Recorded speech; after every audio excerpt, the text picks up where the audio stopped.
Hi guys, are you excited to talk about story Bibles or story binders or whatever the heck they're called? I don't know if you guys have ever heard of them, so maybe I should say quick.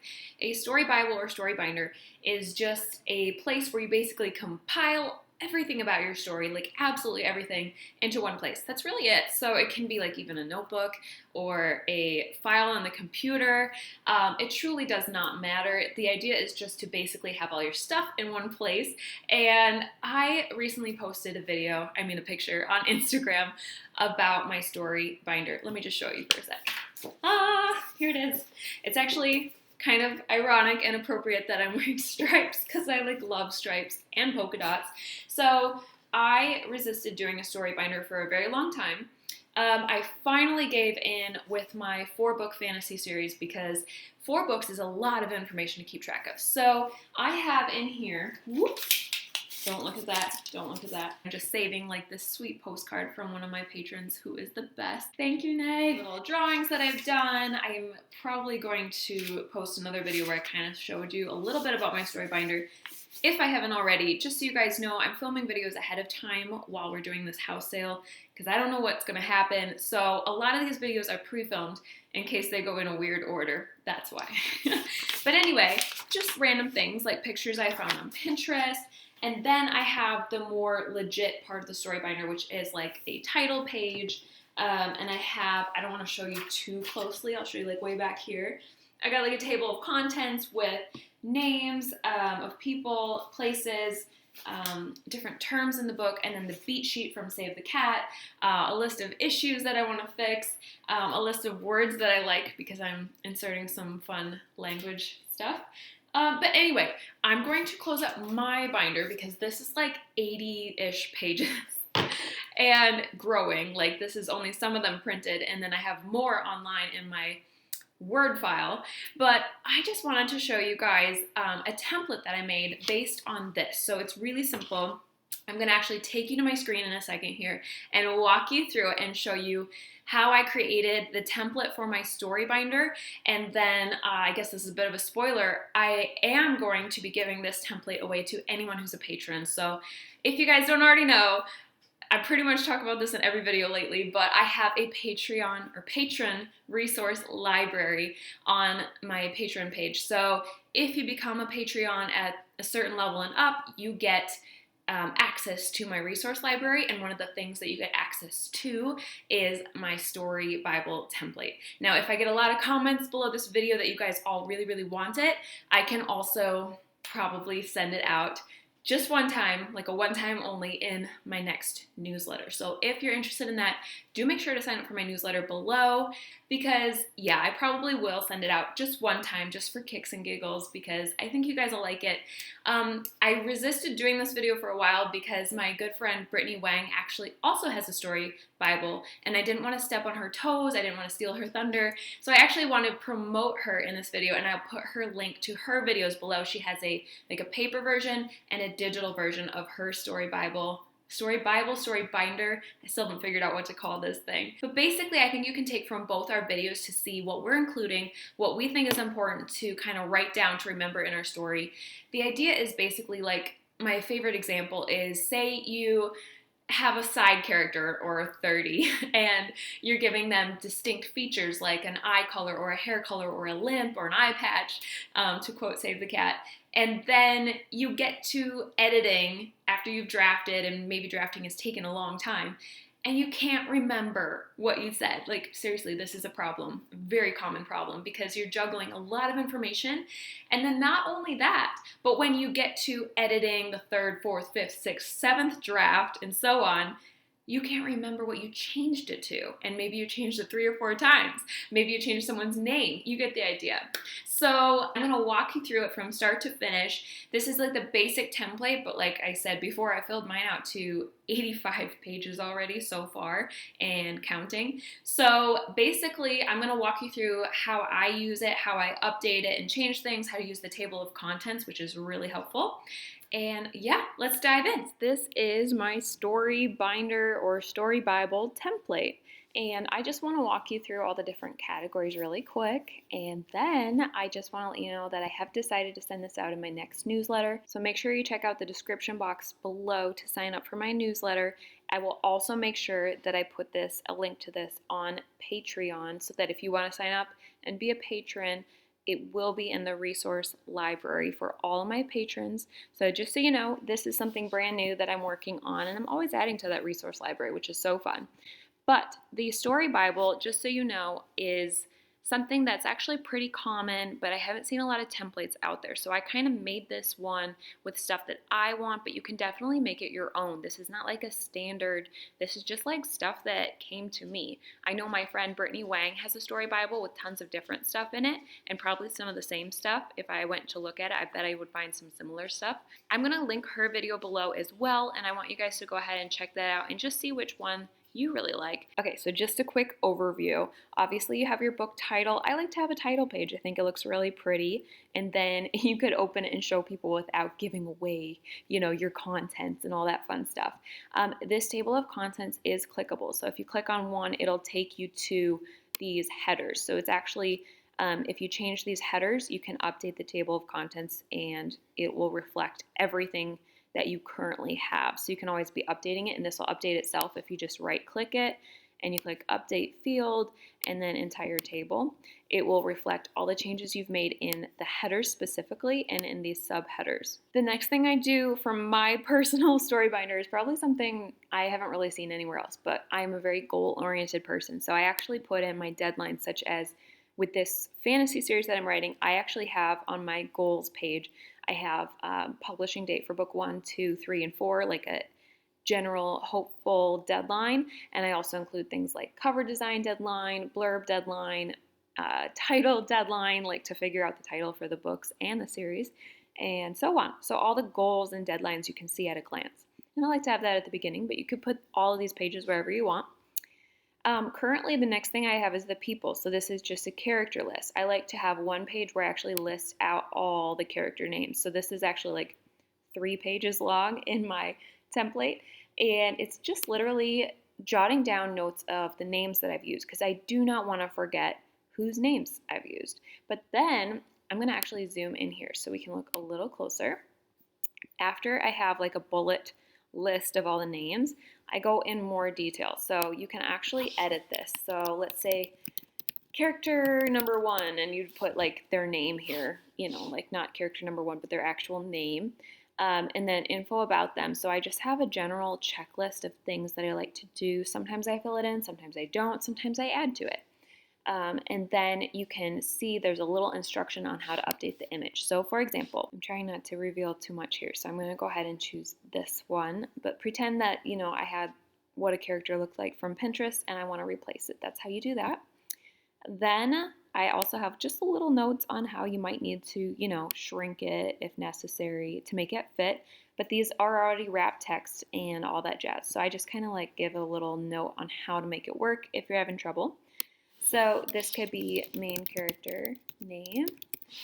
And then you can go ahead and rename everyone else in your binder. If you have more than 4 characters, you can go ahead and copy, Control-C, and then go ahead and paste it here. And you can just paste as many of these as you want or delete it, depending on how many characters that you actually want to go into detail on. After the characters, I have the world. And so right now I have it really basic in the template, but actually in mine, this is like pages upon pages of things to remember. So things like the places, I actually list names of locations, big and small, whether it's like a country or a building, you name it. And I also have photos from my Pinterest in here so I can remember what different castles look like and all that fun stuff. Details about the place, like how you describe it, just words that you use so that you can remember. Basically, a story Bible is about remembering and notating so that you don't have to go and check all the time. It's a place where you keep all the knowledge so that you don't have to double or second guess yourself or double check things all the time. I also have a little culture section. So this is like, for example, I wrote a little list in my template of things you could include. What do their clothes look like? What food do they eat? What's their religion, if they have any, if they have more than one? What's a typical day they're like, etiquette, magic system, etc. And I do also in mine have a magic section. So for example, If you want to add a section to your template, you just copy and paste, and there you go. And I'm going to go ahead and jump up to that table of contents really quick, and I'm going to go ahead and zoom in so you can see how cool this is. So right now you have all the different sections, and you can see how it was full character list, and then it was just name, name, name, name, name, and under world it was just places and culture. But if you right click my table of contents in the template and you update your entire table, it will add all those changes that you made to the different subtitles. So these are your headers and these are the subtitles. So now you can see magic is there, main character name, like say I actually named somebody, that would show up here. So my template, again, I have 2 pages of tables of contents because I have a character list that goes on and on and on of different characters, and I put their names here and then they show up in order. Now, the cool thing is, say that I want to go to this character. You just click on him and it takes you directly to that character. Or if you say you're at the beginning of your book, but you know you want to go down to, where were we going to go next? The terms. I can click on terms and it takes me directly to that page. So I love that because it helps me get around really quickly. The terms page in my book, I have a lot of terms. It's going to depend on what genre you write if you will have this. But for example, like maybe you need a pronunciation guide, which I think I do for my book because I have a lot of different Persian words. And I'm having so much fun with that, but I want you guys to be able to say them. So listing any unique terms, words, or phrases you've either created or found for your story that readers may want to remember and that you may want to remember so that you spell it right or you use the right capitalization, all that fun stuff you would save here. Now this is super fun, you guys. The beat sheet from Save the Cat. This is a very, very brief note section that I wrote out for myself that helps me remember what each beat is. So for example, the opening image, she goes in so much detail about this, but my brief little sentence is, this is the before snapshot of their world that can help the reader understand exactly what kind of journey they're about to go on and who they're going on it with. So this is really cool, and I do basically, when I'm filling this out for my book, I go ahead and I pick a different color, like blue, and I will start typing, like, this is what I picture, happening here, blah, blah, blah, blah, blah. And I fill it out like that, and these sections will get really long, and the beat sheet will get really long. And so that is super helpful for me. I actually have a beat sheet for 4 books, all in my story binder. So I will put, for example, beat sheet for book 1. And then again, you can go to the top to your table of contents, update the field, and you will see how now the beat sheet says beat sheet for book 1. The next thing that I have here is actually something I just added to my template or my actual story Bible. And so I don't know how to describe this exactly, but you can do this while you're drafting or you can do this during editing. But basically, I have this massive, like 4 or 5 page breakdown of what's in each chapter. So, you would write name of your book here. Oh gosh, I can't spell. Name of your book, blah, blah, blah. Okay? And then you could just leave this as chapter summary or whatever. I have 2 POVs currently, so I would replace this with a name, and then I would describe in just about this much writing, maybe a little bit more, maybe up to twice that much, what's happening in each chapter. And so then you would just keep going. Chapter 3, name of the person who's doing it, this is what happens in this chapter, blah, blah, blah. Okay? And so I keep filling that out, and this way, when I want to know with 4 books, if I'm like on book 4 and I'm drafting and I'm like, what the heck happened in book 1? And when did it happen? And did I actually reveal that? I can scroll down and be like, oh, okay, in chapter, 30, so-and-so is talking, this POV, and they do this and they say that. Okay, now I can fix book 4, So this is just really helpful to me to remember what the heck happens. Sometimes it's actually more helpful for me to just type it to really get it solid in my brain, the order of things. So if you don't like any sections, you can delete them. You just highlight and delete. You don't have to print all of them. It's nice to have an electronic version and then only print out the pages you need and want. I like to have this section. Again, I don't print this out. I might in the future if I'm wanting to take my binder with me and just doodle ideas, in the margins, for instance. But basically, I list out in my binder, in my template, words and phrases like princesses and castles that could be used in your title. I like to highlight in this section. I like to highlight throughout here, actually. It's really fun. And sometimes I'll highlight on paper, sometimes in the computer. And then I obviously want to take note of any actual titles that I really, really like so that I can start Googling them and take notes on, does this title work? Is it already taken? Which one's my favorite? And so on. In my little help section, I don't print this out because I don't think it's necessary for the actual printed version, but I like to keep track of who I need to thank once it's time to write the acknowledgments page, because you write a book over time, like a year, 2 years, 3 years, who knows? And it can be really hard to remember everybody you want to thank when you sit down to write that page. So just a list of the people I like to remember. I have in mind my CP, author Bethany Wang, and she's amazing. I like to, and I want to, I should say, thank my cover designer, my editor, my beta readers by name, so I will list out their names, my ARC readers possibly, depending on how many I have, any reviewers that did an amazing job and I want to thank, maybe even a street team, or maybe, in mine in particular, I want to thank my patrons. So I have that. The next section that I like to do is one that you probably will want to delete unless you're writing fantasy. I literally have a bunch of different languages. Like I do have names, like baby names that I really, really like. So I just call them good words. And that just means like, for here, I really like, this baby name that I saw on Pinterest, and I want to save it here in case I find a character that I can use. And then I would move that up to the character names if I did use it, or highlight it if I want to just keep a long list here. And then other words, I put random words and their meaning. Like, for instance, in my story Bible, I actually have a list of Persian names and a list of Hebrew names and a list of Persian places, and things like that. And so I'm just creating kind of a resource for myself here. Now, this page is, again, not necessary, but I like to have it in my story binder because I just like to have everything in one place. So I was taking notes all over the place on different issues in my story. So I started compiling it all in one place. And I sometimes use the bullets, sometimes not. Basically, the idea is, this is what I actually did, was small issues, medium issues, and then huge issues. So I would go in order. Then when I'm editing, if I see under this one is problem A, I can start editing problem A before I go to medium issues and before I go to small issues, like someone's name, for example, change that. So you get the idea. This is something that I like to just use for myself. And then honestly, I don't usually print this, but if I got to an editing stage where I wanted to have something that motivates me, I could print out probably like 10 pages of this. And then what I would do is, as I complete each thing, you cross it out as you go. And as you can see in Word, there's an option to cross out as well, which I absolutely love.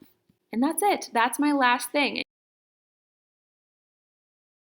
I don't know if you guys are comfortable in Word, but you can basically copy by using Command C, or, right click copy, delete, oops, and then you can replace it like this. And then if you want to separate your pages, which I do, I like to keep everything separate, you can go to Layout and click a page break by doing Next Page. And now I've swapped these two pages. So that's it. I'm not going to keep that. I'm going to put those back. There we go. And now, again, you can go up to the top, update field fully, and you can see how oops, I clicked on it. You can't click on it without it taking you there. You can see how now it says the different things that we've done. So I hope you guys like this. This is my story binder or story Bible, whatever you want to call it. If you like this template, I'm going to zoom out so you can see it again. This is what I have in mind. If you like this template, again, make sure you sign up for my newsletter below if this is a recent video, or you can go and become a patron and find it in my resource library on Patreon.